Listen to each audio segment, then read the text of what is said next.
नमस्कार मु तपस्विनी आपण माननकु मोर यूट्यूब चैनल आरोमा बाय तपस्विनी को स्वागत करुछि। आसंतु आज आम प्रस्तुत करबा भोजी स्टाइल रे खीरा बा छेना खीरी जहा खाइबा को बहुत टेस्टी। आसंतु प्रथम स्टेप रे खीरा रो छेना प्रस्तुत करबा। सेथि पई मु एठारे 1 लिटर खीरा को गरम करिछि। खीरा फुटिले सेथिरे 2 टेबलस्पून रो विनेगर पकाई मिसाई नेबा।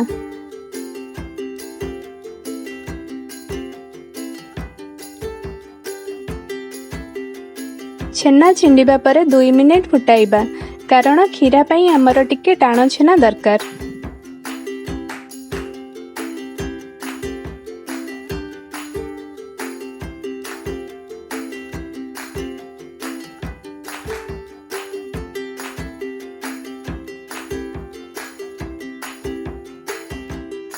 एबे छेना को छाणी नबा ओ पानी रे भल भाबे धोई नेबा जहा द्वारा विनेगर रो खट्टा अंश रहिबो नाही।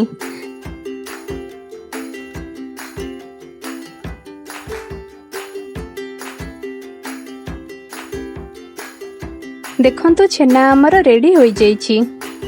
चलंतु एबे खीरा प्रस्तुत करिबा। सेथि पई गोटे कड़ाई गरम करी सेथिरे 1 टीस्पून रो घी नबा।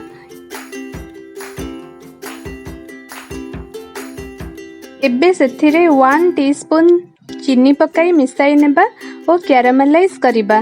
एहा खीरा को भल कलर देबो। कैरामेल प्रस्तुत हेबा परे प्रथमे अल्प क्षीर ऐड करिवे कारण बेसी क्षीर एकाथरके देले क्षीर उतुरी आसीबो।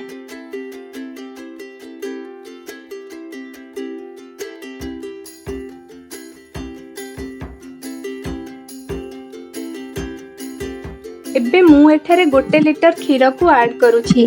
क्षीर को मीडियम फ्लेम रे फुटाई पाखापाखी हाफ लिटर पर्यंत कमाइबा।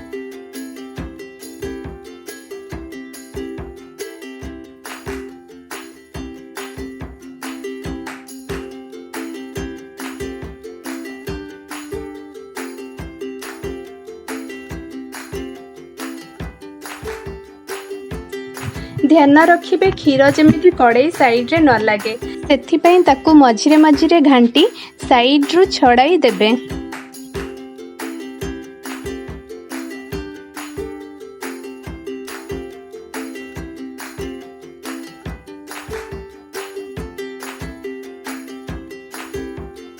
एबे अल्प क्षीर रे 3 टेबलस्पून अमूल पाउडर मिसाई फुटुथिबा क्षीर सह मिक्स करि नेबा।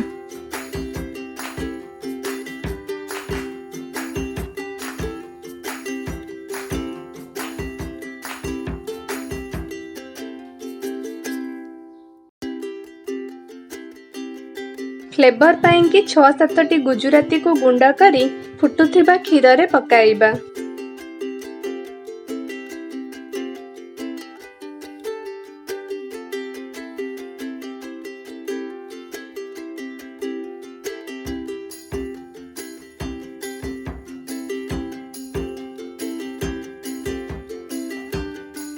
एबे 1/3 कप रो चीनी ऐड करी आउ 10 मिनिट जाए फुटाइबा।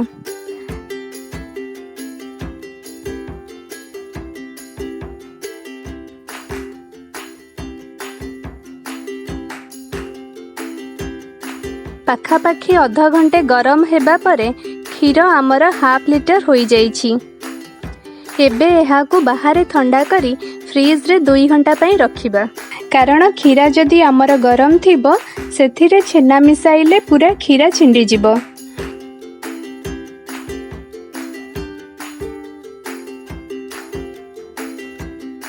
एबे 1 टेबलस्पून रो ग्रीन पिस्ता को छोटो छोटो खंड करी काटी देबा। 2 घंटा परे खीरा को फ्रीज रु काढ़ी नेबा। छेना को एही परी हाथ रे खंड करी खीरा सह मिसाइबा।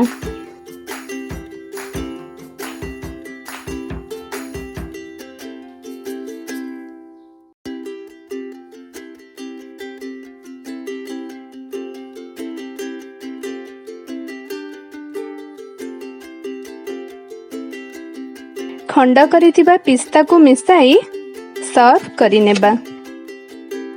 एहीपरि मोर वीकली वीडियो देखिबा पई मो चैनल को सब्सक्राइब करि नियंतु एवं मो चैनल को शेयर करने को भूलंतु नहीं। Thank you.